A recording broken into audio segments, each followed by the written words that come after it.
But I do think, nevertheless, there is room for the government in the United States to do things that support religion in different ways.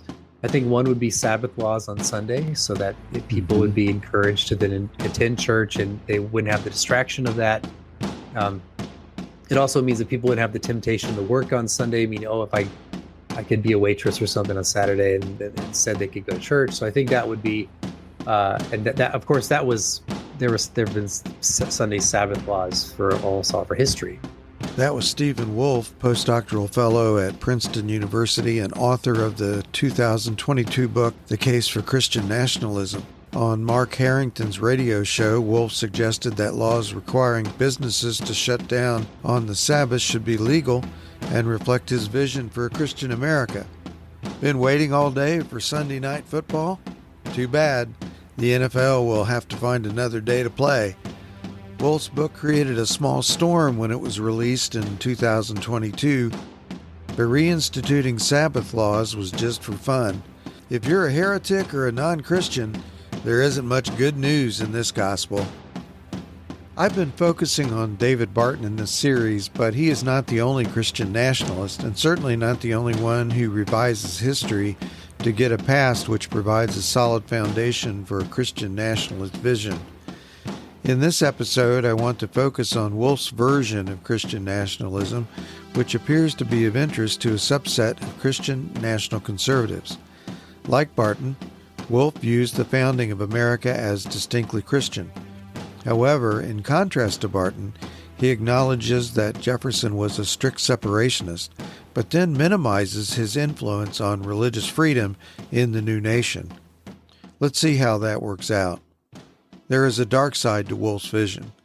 Although he minimizes it in his media appearances, in his book he raises the specter of Christian supremacy and the threat of state-sponsored violence to enforce a Christian social order.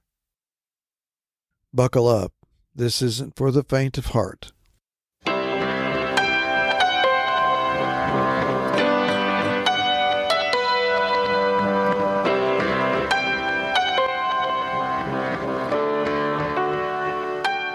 Walking through the morning, barely anyone to watch this scene. Milk trucks of Manhattan, and the willow branches tipped with green. But the season's going somewhere. Spring to spring and fall to fall. Things will walk a little further, 'cause the world awaits us all.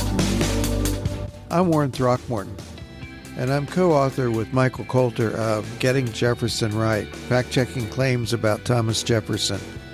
You're listening to the podcast series Telling Jefferson Lies, a story about how history can be hijacked for ideological and political purposes. In previous episodes, we told the story of how David Barton's best-selling book about Thomas Jefferson was removed from publication in 2012 due to historical errors. Today, we focus on another version of Christian nationalism as depicted in The Case for Christian Nationalism by Stephen Wolfe. In upcoming episodes, we will examine the consequences of various forms of Christian nationalism and turn our attention to the virtues of religious pluralism and freedom of conscience in the United States. This is Episode 8, Wolfe in Wolfe's Clothing. 3 o'clock and cloudy. Bars are open down on Rivington Street. No call, no show, no work today. Wondering if this girl can get something to eat. Well, that job just took the breath from him, and the paycheck never sat too tall. Wants to give that girl the best he's got, 'cause the world awaits us all. In the run-up to the release of The Case for Christian Nationalism, there was a flurry of social media activity, most noticeable to me on Twitter, about various controversial aspects of Stephen Wolfe's book. No doubt much of it was to encourage interest and sales of the book. If true, it worked because the book was a bestseller when it came out in November 2022. Full disclosure, I was shocked by the book. I was shocked that so many Christians on social media took the book seriously. I will discuss the more controversial aspects of Wolfe's proposals in the second half of this episode. First, I want to discuss Wolfe's take on some issues involving Thomas Jefferson. To support his view of the First Amendment, Wolfe appears to believe it helps him to minimize Jefferson's importance and influence on religious liberty and freedom of conscience during the founding era. Michael Coulter and I take a long look at that topic in our book, Getting Jefferson Right, and I will summarize our perspective shortly. But first, I get a lot of help from Paul Matzko, historian and research fellow at the Cato Institute, who gave me his perspective on Wolfe's views of Jefferson. He doesn't really care about Jefferson or try to truly situate him in his historical context. He's looking to the life and career of Jefferson and James Madison and others at the time as a way to kind of like mine data points that support his broader project. In this regard, he's kind of like Barton. Barton will often do the same thing. He sees these characters, historical characters, as folks he can just like mine, drop in, find a quote that sounds like it's supportive of his mission, and ignore all the stuff that they say or do that doesn't fit that vision. So it's not a historical approach. It is a presentist approach. So what Wolfe actually says about Jefferson, his big point, he has one chapter at the end where he does a little bit of history. So he says he's not adopting a historical approach for the nation or for nationalism. And so he has one chapter where he kind of does a little bit of that. He does a little bit about Puritan Massachusetts, a little bit, one little section about Jefferson.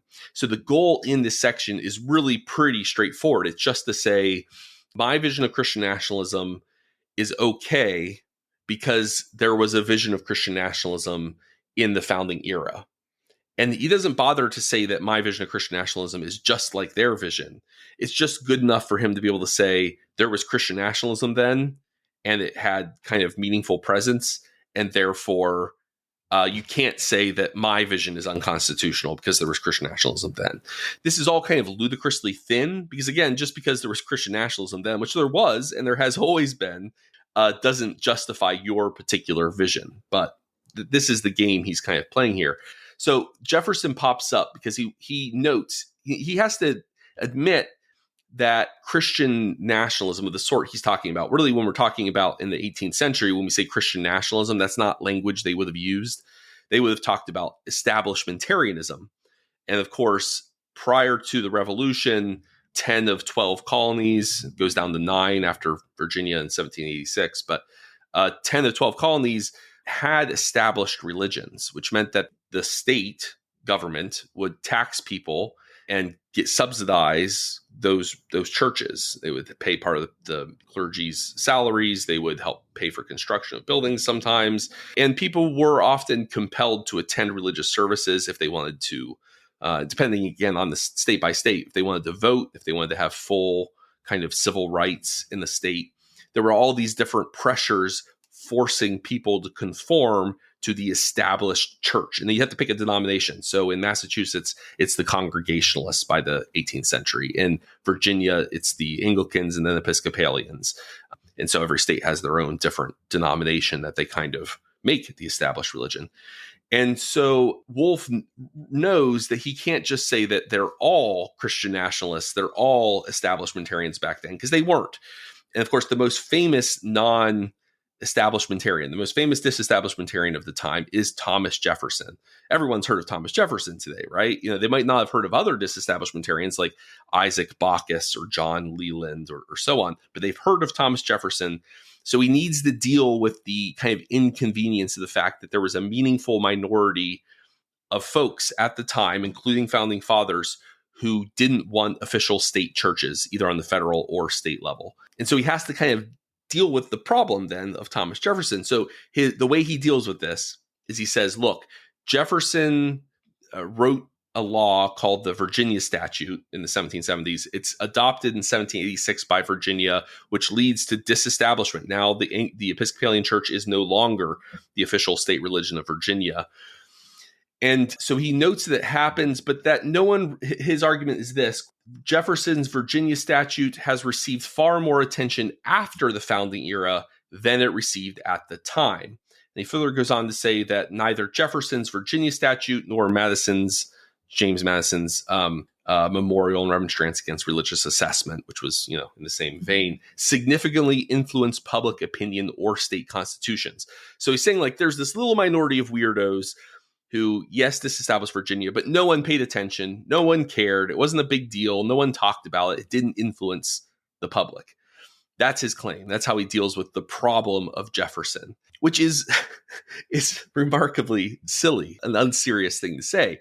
It'd be like, there's a very narrowly correct thing here, which he asserts, right? So he's narrowly correct that disestablishmentarianism, and really we're moving towards a modern sense of religious liberty. He's very narrowly correct that in the 1770s and 1780s, disestablishmentarianism and religious liberty, really kind of a full modern sense of religious liberty, was not as popular as it was a decade or two later.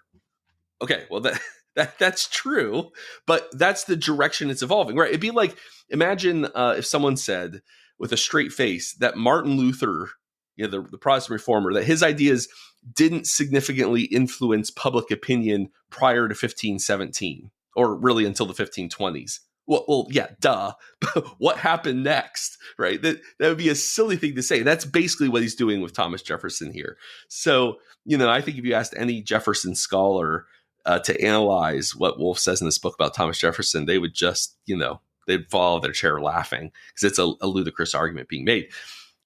We may not be Jefferson scholars in the technical sense of the term, and we managed to stay in our chairs, but we did chuckle a bit over Wolfe's argument that Jefferson, Madison, and the Virginia Statute for Religious Freedom weren't especially influential. Wolfe also says Jefferson didn't influence the Bill of Rights. We will address that later. For now, Matzko will continue making the point that Jefferson's views were influential enough to get himself elected president with the help of dissenting Baptists. If you want a specific example, I think this is it very much in the kind of lore if you grew up in Baptist circles and liked history. So Thomas Jefferson, when his bill, he's not in Virginia in 1786, but when Madison pushes his bill through, the Virginia statute through, there is a Baptist minister in Virginia at the time named John Leland. He's a young minister in his 20s.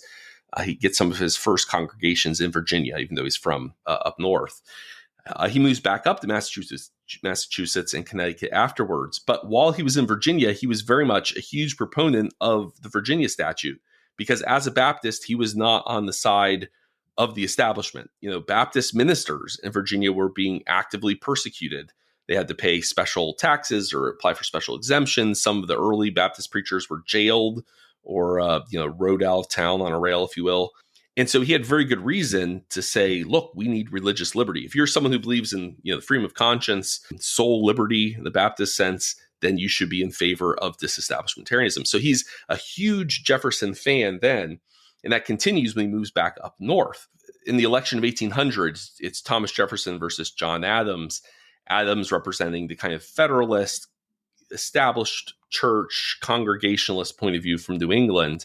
Jefferson had a lot of evangelical supporters from down south. Jefferson wins, but it's a relatively narrow contest. And Leland and other Baptists, like Isaac Bacchus and other Baptist ministers in particular, had advocated for his victory in a very contentious election where Jefferson was called an atheist and an infidel. But Jefferson it was useful for him to have these Baptists who were saying, no, he's a friend of true religion. He himself, who knows, but he is pushing for religious liberty for everyone. So they play an important role in his victory in 1800, which gets commemorated by John Leland. He had founded several churches in Connecticut and Massachusetts at this point. And some of these churches banded together. Back then, most people are farmers. So a number of the farmers, they get 900 cows worth of milk that they mix together, and they create a 1,200 pound, 4 foot wide wheel of cheese, the largest wheel of cheese in human history to that point. And they sent it on a sled and then on a barge down to DC. And on the side of it was a Jefferson slogan, "Rebellion to tyrants is obedience to God," to thank him for fighting for religious liberty. Jefferson responds by sending a letter to churches founded by Leland in Connecticut, the Danbury Baptist Association, where for the first time, we see that phrase, the wall of separation between church and state. So, like, if nothing else, the idea that Jefferson's Virginia statutes didn't excite public opinion, didn't influence anyone, is ludicrous, right? I've got a 1,200-pound wheel of cheese to prove otherwise. John Leland was called the cheesemonger and a, quote, clownish preacher, end quote, by Jefferson's political opponent, Reverend Manasseh Cutler, also a Federalist representative from Massachusetts. Although he wasn't one of the authors, Leland delivered, along with the cheese, the Danbury Baptist Association letter, which prompted Jefferson's Wall of Separation letter in response. In addition to questioning the effects of the Virginia statute, Wolfe, citing historian Mark David Hall, questions Jefferson's influence on the Bill of Rights. This is part of an overall effort to minimize the influence of the disestablishmentarians Jefferson and Madison on public opinion at the time. While we are still in our chair, we don't buy it.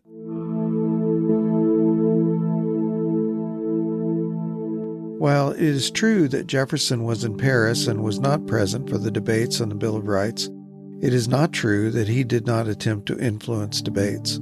In fact, Jefferson was energetically involved from afar and had crucial influence on amending the Constitution. Jefferson from Paris carried on energetic correspondence with important players in the United States regarding the need for a Bill of Rights in the newly minted Constitution. During the period between November 1787 and September 1789, Jefferson wrote at least 27 letters to 15 different people, forcefully arguing for a Declaration of Rights that would include freedom of religion, among other rights. In our book, Getting Jefferson Right, we list the dates and people to whom Jefferson wrote. While some letters were more aimed at persuasion than others, Jefferson passionately pursued his belief that the new Constitution should include a Bill of Rights. The greatest influence of Jefferson's letters was on James Madison. Historian Bernard Schwartz opined, quote, among the most influential writings in the movement to secure a federal Bill of Rights were letters written by Thomas Jefferson and James Madison to each other, end quote. Schwartz explains two reasons the Madison-Jefferson correspondence was so critical to the eventual realization of the Bill of Rights. Quote, the Jefferson-Madison correspondence was important for two reasons. One, each influenced the other's thinking. This was especially true in the evolution of Madison's views on a Bill of Rights, with Jefferson's unfailing emphasis on the need for one converting Madison's original lukewarm attitude to one of warm support. And two, the wide publicity given to some of the letters had great impact on the ratification debates and February 1788 statement that 9 states should ratify and 4 reject until a Bill of Rights was added, end quote. As Schwartz implied, some of those 27 letters, including one to Madison, were leaked to opponents of the Constitution and used as leverage to advocate for a Bill of Rights. Jefferson's opinions and perceptions of his opinions became central to the debates on ratification of the Constitution in Virginia, Maryland, and North Carolina. The project to minimize Jefferson's and Madison's role appears to be in the service of maximizing the role of those founders who believed in a state-established religion. The problem with all of this is that states had disestablished a state church by 1833 when Massachusetts did so. If having a state establishment of religion was so important to the people at the time, why did so many of them call for disestablishment? Why were dissenting churches regularly offering petitions to their state legislatures echoing Jefferson's and Madison's words? Wolfe and others seem to think there was some great appetite for an established church. The historical record provides evidence for the opposite conclusion. In addition to the different ways they view Jefferson, Matzko agrees with me that Barton and Wolfe have other differences worth highlighting. On the Christian social conservative side, even if on issue by issue there would be substantial agreement between the kind of Wolfe vision of Christian nationalism and David Barton's traditional political advocacy, So they would both be anti-abortion. They would both be, and you go down the list policy by policy, there's going to be a lot of similarity. There is this sense, someone like Barton thinks you can work within the current system, that by electing good, godly men to Congress and to the White House, you can accomplish something through the current system. You can take the Supreme Court and reverse Roe v. Wade. In fact, they did that, right? So, but the kind of Wolfe vision of Christian nationalism, I think, is birthed out of a degree of despair. This idea that, and not without merit, the idea that the new Christian right has been kind of given it's always been paid lip service by Republican politicians. And indeed, if you look at, say, the internal correspondence between Ronald Reagan and his campaign advisors, they have a very dismissive attitude towards new Christian right figures. And it's like, what sop can we give them to get them off our backs? We need them to keep voting for us to win, but we don't really care about their vision. And so I think there's a new, younger generation of new Christian right style activists who are a little more jaded about the political process, jaded about American democracy, disillusioned, alienated. And I think they also realize that they've lost in a way that someone like Barton doesn't realize they've lost, right? That the culture has shifted to the point that there's no really going back. Yes, you can reverse Roe v. Wade, though what that actually means on the ground for abortion rates is still up in the air, and is probably exaggerated by both sides. But you can't, rolling back gay marriage at this point, you can get people scared about trans groomers at the margins, but there's no real political energy for truly rolling back Obergefell. So the clock has ticked, the culture has shifted, and they can't get there from here, if you will. And I think that leads them down a very dark path where it's, look, as we've lost corporations have gone woke, we've lost universities are woke, we've lost all the institutions, some of which used to be kind of vaguely conservative or at least neutral in their minds. All that's left is to take raw government power and use that, as long as we can get it, and use it to compel something, to extract some sort of win for our side.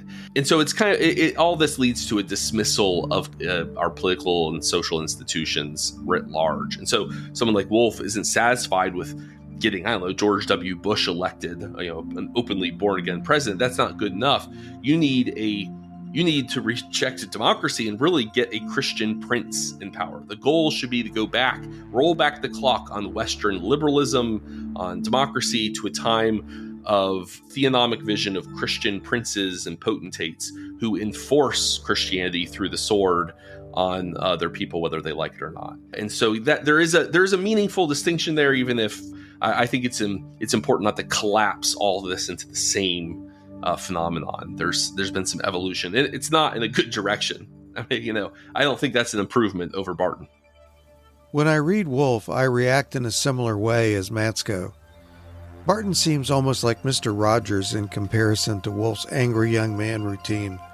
But when I listen to him and his media appearances, he softens a bit. In fact, I had to go back to the book to make sure I remembered what I read. Another confusing aspect of my experience trying to understand Wolfe is how he switches from talking about America as a Christian nation to talking about applying his ideas to states, counties, and towns. For instance, Wolfe says he wants a Sabbath law for America, the Christian nation. Does he mean the United States, or just the states which adopt a self-conscious Christian identification? He seems to advocate for both outcomes, so I can't tell for sure. He says his ideas wouldn't work in some states, like California, but they might work right now in a place like Idaho. Tragically, I think he might be right about Idaho. One issue which could cause some constitutional problems is forcing everything to shut down to observe the Christian Sabbath. Here Wolfe talks about that topic with Nick Solheim on The American Moment. A lot of the sort of things I'm talking about with Christian nationalism should probably come about at the more local and state levels. Yeah. So, this goes to one of the misunderstandings is a Christian nationalist trying to essentially establish church at the federal level, which then would require you to throw out the Constitution as understood pretty much from the beginning, not just its more recent kind of misinterpretations, but and no, I'm not saying that. And I don't think anyone who says they're Christian nationalists actually would affirm that. It's more of going back to the founding era where there were established churches at the states, where there were actually religious tests for office at the state level and also other local levels, and kind of looking at that and saying there is a compatibility between the First Amendment with regard to disestablishment at the federal level, while at the same time having a government affirm or the government kind of support religion at the more local and state levels. Even though Wolfe didn't seem to want to answer, Solheim pushed him for an answer on how Sabbath laws could be implemented. Why should we do it? How should we do it? And specifically, like, what's the actual roadmap for doing something like that? Yeah. So first of all, again, this was something that was common in the past within this country to have that have Sabbath laws. I think the best actual critique of that is not like, oh, this is crazy, you can't. I mean, that's silly. The best critique is basically that what you're doing is it's a de facto privileging of Christianity, because which religion has the Sabbath on Sunday? Well, it's Christianity, and so you're not doing it on Saturday. You're not doing it. So you're explicitly saying this is a Christian land, and we're going to all force you to obey some sort of Christian. And so that's the best critique. And I would just say, that's exactly what it does. I would just like, one of those things. I'm not going to reject their objection. I'm just going to affirm it. Yes. Like that's what Christian nationalism is actually saying we're going to privilege the true religion, which is Christianity. And so, we are privileging a Christian, holy day in a sense. Every, a good Presbyterian, every Sunday is holy. And we're going to do that because we're a Christian nation. That's the idea of Christian nationalism. So I'm not going to retreat to, it's good for all. And of course, everyone gets the day off. Yeah. But it is an explicit recognition of the kind of of privileging of Christianity. Yeah. And I think that's good because I think that civil government is something ordained of God. Civil power is something ordained of God, even though I do believe in consent and the people and sovereignty of people and all that. But it's nevertheless, the power itself is something God grants to people, and that should be used for the good of people. And is there anything better than worshiping God and the sort of means of grace through the administration of word and sacrament that occurs on Sunday? So that's why I say Sabbath laws first, not because it seems like, not only because it's kind of the most convincing thing for people, because, okay, you just get a day off, but also it directly relates to the very thing that is like the principal aspect of a Christian's life, which is worship through the instituted church. And that's why Sabbath laws are, but like the roadmap on how to get there. I like to retreat and say that I'm a political theorist, so I don't know I'm not a politician. I don't know if you get that option on this show. Yeah, I know. I can't dodge the. I think that I don't know the constitutional question on what sort of challenges there would be. But as I understand it, though, it is deemed constitutional as a secular purpose. So if a county if a county or town wants to then enact these laws, they would, as I understand it, they'd have to frame it in terms of kind of secular purpose. Yeah. And if they want to do that, then okay, fine. You still achieve the same end, and there is a secular purpose to it. So you're not exactly lying.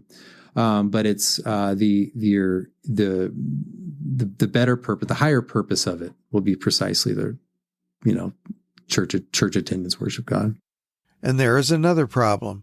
Wolfe's description of Sabbath laws for the whole nation of America is a classic description of privileging a certain form of Christianity, which is another way of saying, let's establish a sliver of Christianity as the state religion. In essence, he acknowledges that the implementation of his ideas for the nation would violate the First Amendment. Then he backs off and talks about Sabbath laws at the county level. Even doing that requires him to collude with the deception and admit that these laws create a de facto establishment of Christianity. I have another problem with this. I'm a Christian, but I don't believe in observing the Sabbath in the way Wolfe does.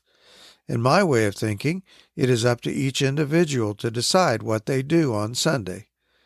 With Paul in the New Testament book of Colossians, I refuse to let Wolfe or any magistrate judge me with regard to how I observe a holy day or a Sabbath.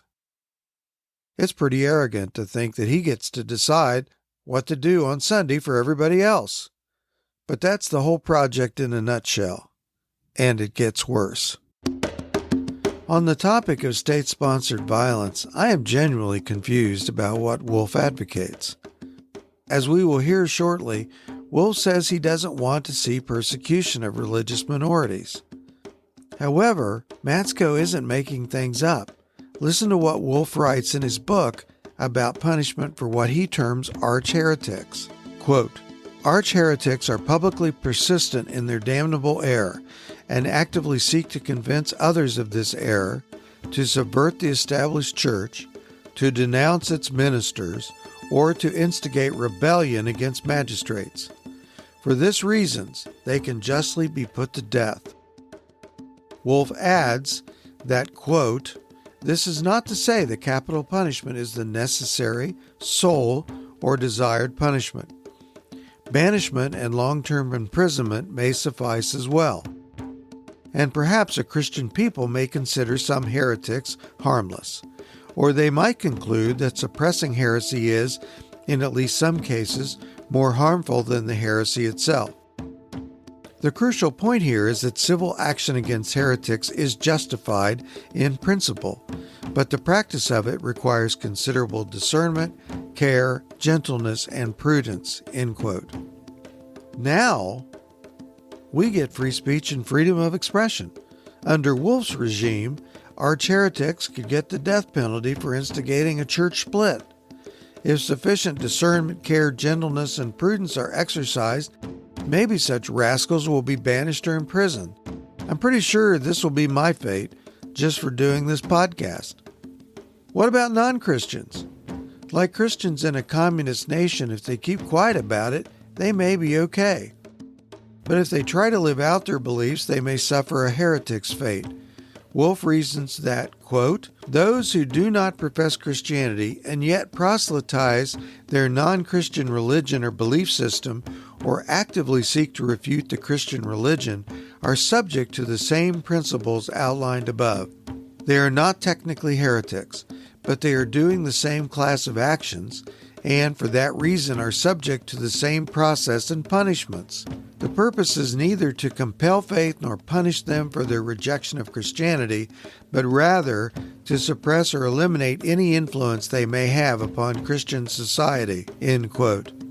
In his public appearances, Wolfe softened some of these harsher pronouncements. For instance, he told Mark Harrington that the American tradition of religious tolerance would protect minorities. But how would a religious minority in, say, America or any other Christian nation, if it were to be that way, how would they be treated? Yeah, in terms of treatment, I would just take like the 19th century or maybe the 20th century United States, early 20th century, where people were, Jews were free to have synagogues and they vote, they held office, but everyone still knew that this was a Christian country and also specifically a Protestant country. I mean, Roman Catholics knew very well that they were in a Protestant country as well. So religious minorities were given freedom and they could participate in all aspects of society.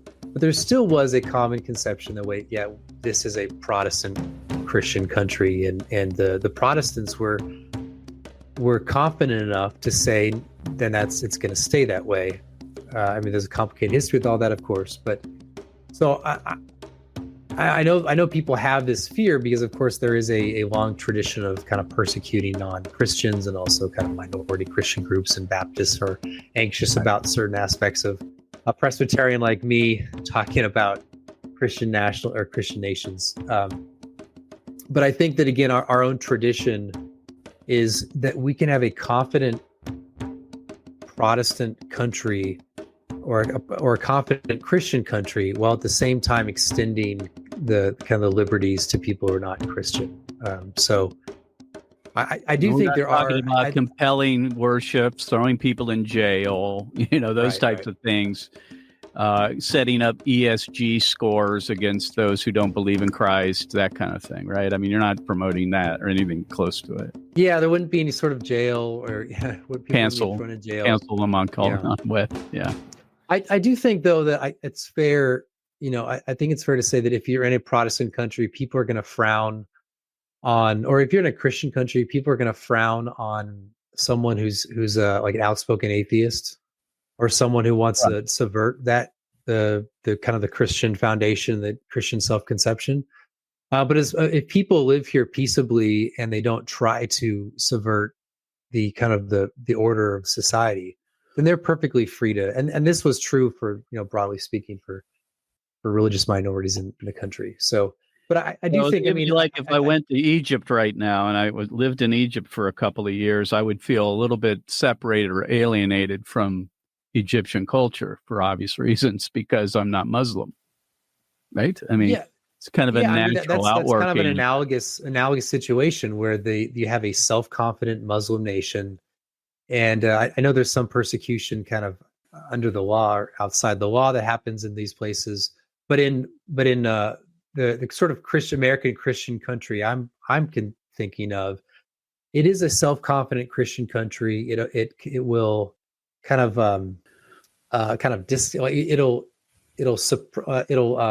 I guess look down upon anything that would subvert that, but still at the same time not actively seek to persecute people. Despite the aw shucks reassurance, I doubt religious minorities will rest easier listening to this.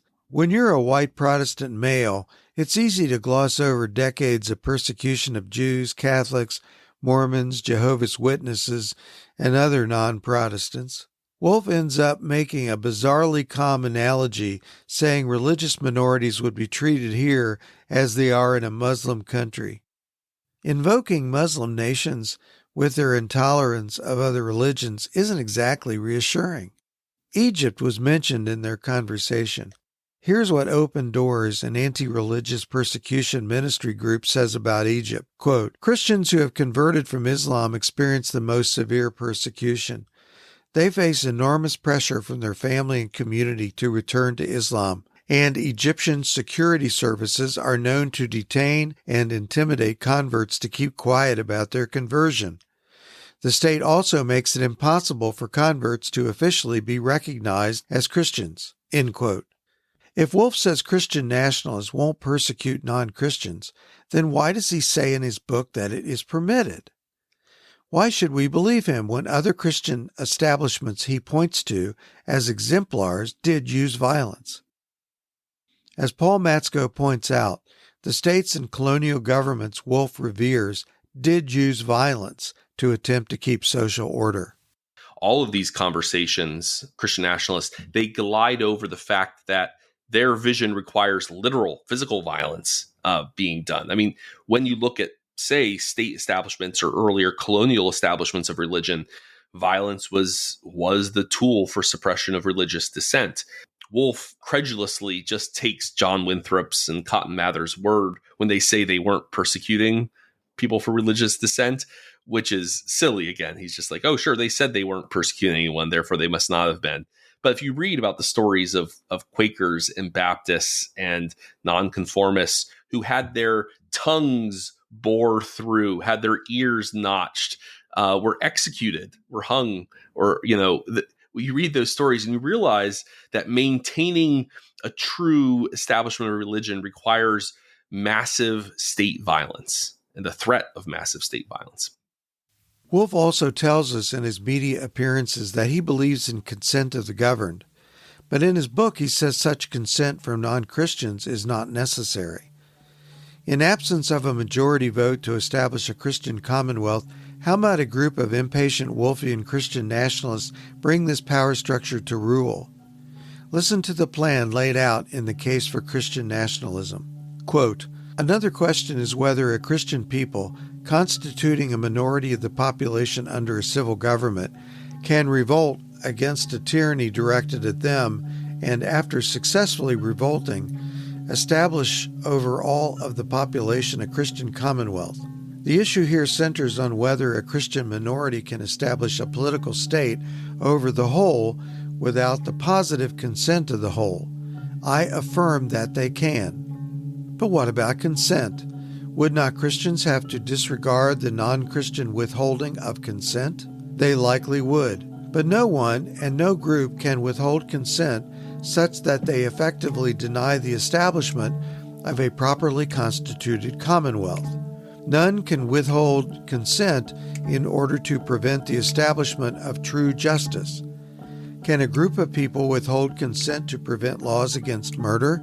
We would find this unacceptable and disregard their lack of consent. But if we would disregard them in the case of murder, why not for a group's disregard for the highest good and the things of God? If we disregard the name of lesser goods, then certainly we can disregard in the name of the highest good. Therefore, if a Christian minority can constitute a secure commonwealth for true justice and the complete good, then they can disregard the withholding of consent by non-Christians. Non-Christians living among us are entitled to justice, peace, and safety, but they are not entitled to political equality. Nor do they have the right to deny the people of God their right to order civil institutions to God and to their complete good. We lack the spirit for this sort of dominion today, a once uncontroversial spirit that animated the magisterial Protestant reformers and Christians prior to the Reformation. We must revitalize and return to it. The Christian's posture toward the earth ought to be that it is ours, not theirs, for we are co-heirs in Christ." End quote. This bizarre justification for insurrection appears to hinge on a perception of a, quote, tyranny directed at them, end quote. So does Wolfe provide an illustration of such a tyranny? He says a lot about it. For instance, he says you don't need a tyrant to have tyranny. A culture will do. Quote, "When Christians are under a universalizing and totalizing non-Christian regime that wields implicit powers against true religion, how is this not tyranny? Is this not an assault on the people of God, who are forced to live in a public square that wars against Christ's kingdom and against the nature of true humanity? The natural spheres of life, each with its own God-ordained power, are ordered against God and his people. This certainly is tyranny, though there isn't at first glance a clear tyrant. We see a modern regime made up of politicians, bureaucrats, media, Hollywood, public intellectuals, academics, corporations, HR directors, public health officials, foundations, medical associations, etc. The regime is the tyrant." End quote. He also claims that a nation's immigration policies are sufficient for a revolt. Quote, "But what about civil commands that are not wrong in themselves but evil in effect? It is not evil in itself to receive immigrants into one's country, for example, but it can produce certain evils. It would seem then that too much immigration and bad immigration policies damage the people, even striking at fundamental goods. Therefore, such policies, though not absolutely and universally unjust, can be tyrannical and can create tyrannical conditions." End quote. Is this a sufficient cause for the kind of revolution which places a Christian minority in charge? Speaking about bad immigration and tax incentives to multinational companies as examples of evil policies, Wolfe says yes. He writes, quote, "But instead of listing more examples of culture-destroying policies, we can get straight to the question, is revolution permissible in defense of particularity? Since particularity is fundamental conditions of living well, undermining that good is tyrannical, and so it is a just cause for revolution." End quote. There is more I could cite, but I hope the picture is becoming clear. Despite the friendly-sounding face Wolfe presents in media appearances, he makes a case in his book for revolution and forced implementation of minority Christian rule. In the last chapter of his book, he stresses that the most likely location of success will be states and local jurisdictions. He writes, Quote, "We should organize and support Christian political visions for towns, counties, and states. In many places, our success or failure is not a matter of numbers, but a matter of whether we have the will for success." End quote. There are so many questions. Which Christian political vision? His? Mine? Whoever revolts first? Some of this is happening now in cities around the country where Christians are working for de facto establishments of versions of Christianity in their cities, counties, and states. Think Alabama's Supreme Court, Woodland Park, Colorado, school boards all over the country where books are being banned. Christians have achieved political power in order to privilege their view of Christianity. Brothers and sisters, our forefathers and foremothers have been down this road before, and it doesn't end well. Wolfe is a Presbyterian.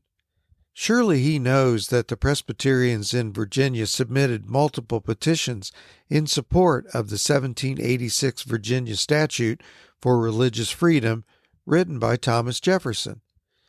They were supporters of Jefferson and the statute.